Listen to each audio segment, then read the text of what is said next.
Lalu sambil iseng saya menanyakan, ada gunung di sekitar kami, lalu saya menunjuk, itu gunung apa namanya?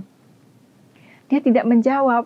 Lalu 1 jam kemudian, ternyata saya dibawa ke puncak gunung itu dengan mobil tentara. Disitulah saya mengetahui bahwa nama gunung itulah adalah Doi Suthep. Doi adalah gunung, Suthep nama gunungnya.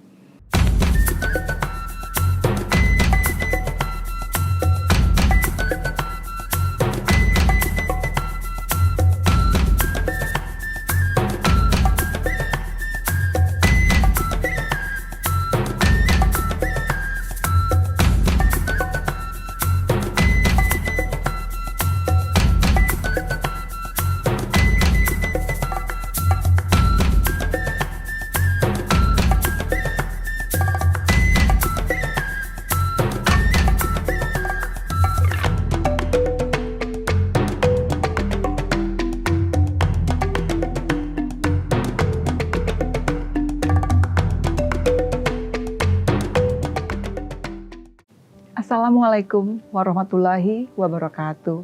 Saya Marisa dan saat ini saya sedang duduk di sebuah pojok kecil toko outdoor yang hangat. Mengenang jejak-jejak langkah saya dalam sebuah perjalanan yang saya beri nama perjalanan menunduk.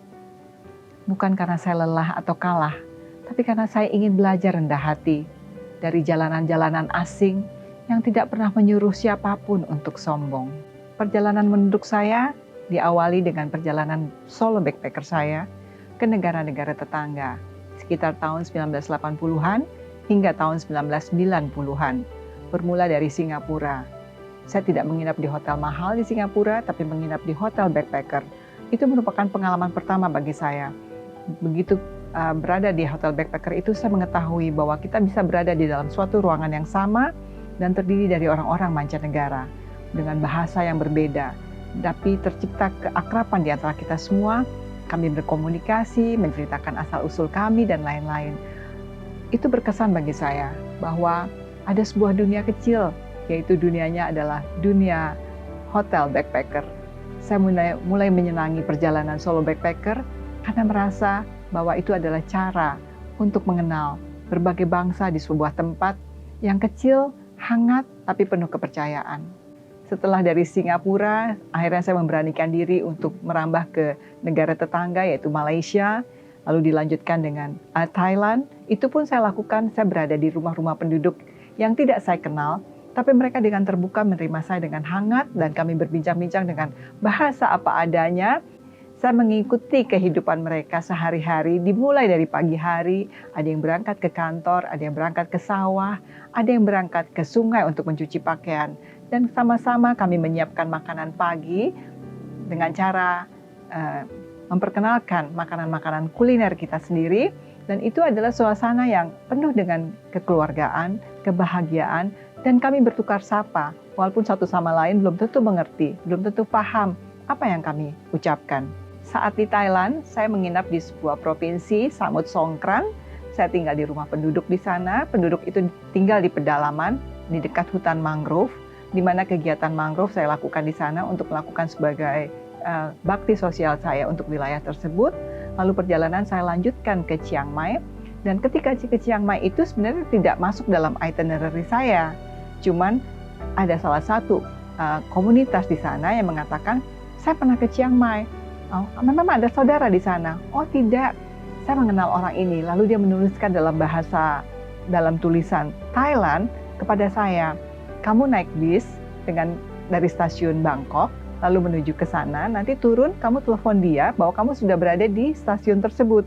Ketika saya tiba jam 10 malam, saya tetap berada di bis karena saya nggak tahu siapa yang dijemput saya.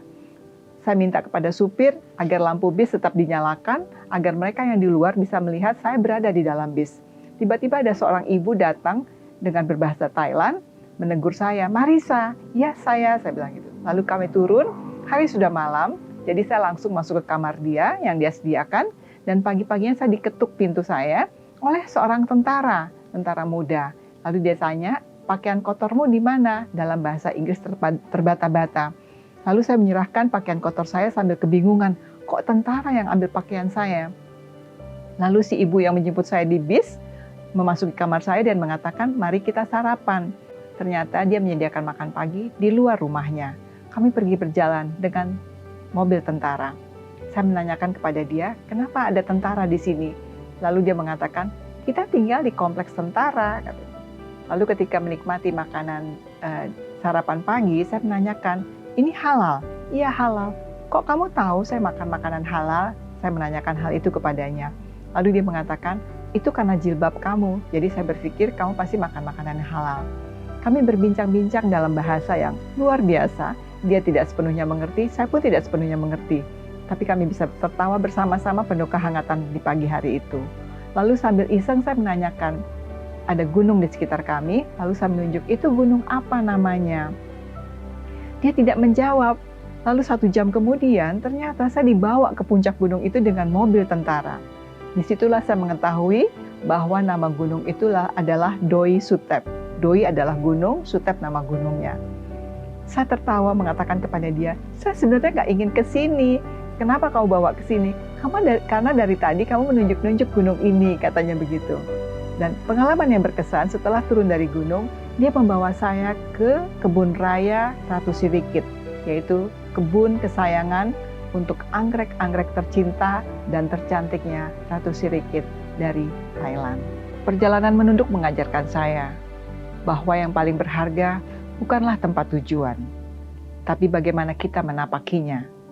Bahwa manusia tidak perlu menaklukkan dunia, cukup berdiri bersisian dengannya, sambil menunduk, belajar, menerima, dan memahami.